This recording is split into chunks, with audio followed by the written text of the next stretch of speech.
Hey, I just watched the Netflix series Painkillers. Now, I know I'm late to the party. It's been out for a while, but I just watched it. And it was fascinating, and for all the wrong reasons. I mean, it does talk about the epidemic that took place and just how devastating that was, or is. I mean, to this day, people are still reeling from the effects.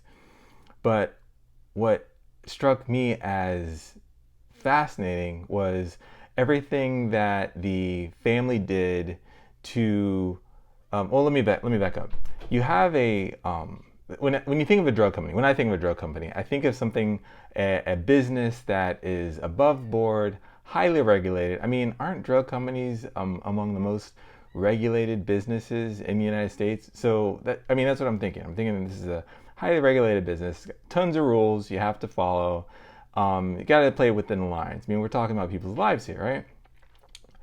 And so that's the framework I'm thinking of. And I mean, to be honest, that's exactly what they did. They played within the lines.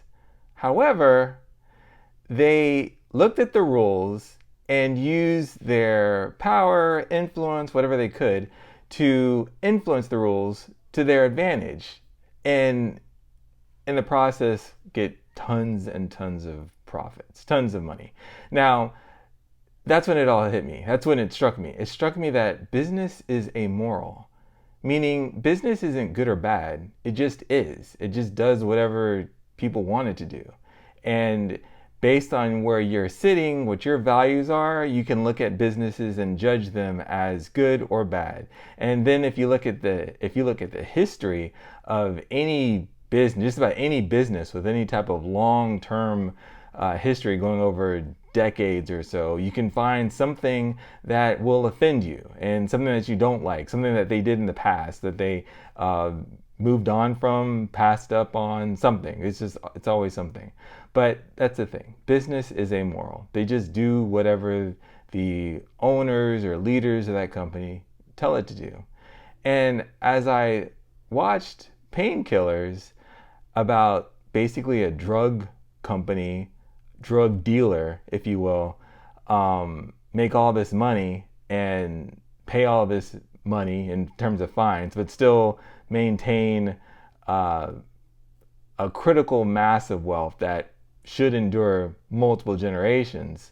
I thought about another bunch of drug dealers, and it takes me to the crack epidemic of the 1980s and early 90s, where it was so bad that they came out with crack laws. And the way that the fines worked was that if you had 5 grams of crack cocaine on you, you'd get automatic 5 years. If you had, I think, 50 grams, you get automatic 10 years, like mandatory minimums. You just did this automatically. Just if you have me holding it for a friend, you get 10 years automatically. Whereas if you had, I think, 5 kilos of cocaine, 5 kilos, this is 5,000 grams of cocaine, you would get like a year. It just, the differences were amazing. And then I thought about all these other examples. I remember Enron at one point. I know. There was a company called Enron, and at one point they were able to get into the power grid in California. They bought a company. I think they bought like a small power company on the West Coast, and then was able to get access to the power grid in California, and then were able to charge rates depending on I guess the time or consumption or something like that, based upon whatever the regulatory commission agreed to. And then using those rules, they were able to run power through a specific substation that they controlled and charged massive amounts of money, leading to massive profits for the company. But the citizens of California were dealing with the constant power outages and brownouts. I mean, business is amoral. Sure, that's not fair or right for the citizens, but the business's job is to make profits. And so as I go through these different examples, I just think that I'm in a situation where I can think about these things, and I don't have the answers. I don't know what's right, and I mean, I do know what's right or wrong, but I can't say that, hey, and if I was in that same situation, I would do it. I don't know. I mean, I'm not saying that I would or I wouldn't. I'm just saying that it's different, and it's something that I'm just being made more aware of as time goes on. Business is immoral, and maybe you shouldn't have to be making these decisions for the sake of business or for the sake of profits. But let's also remember that we're all in this for survival. I mean, to survive. There are different levels of surviving. If you look at I think Sackler family, I think that's the name, they had a problem. Their family fortune was dwindling and they needed to do something. And so they did.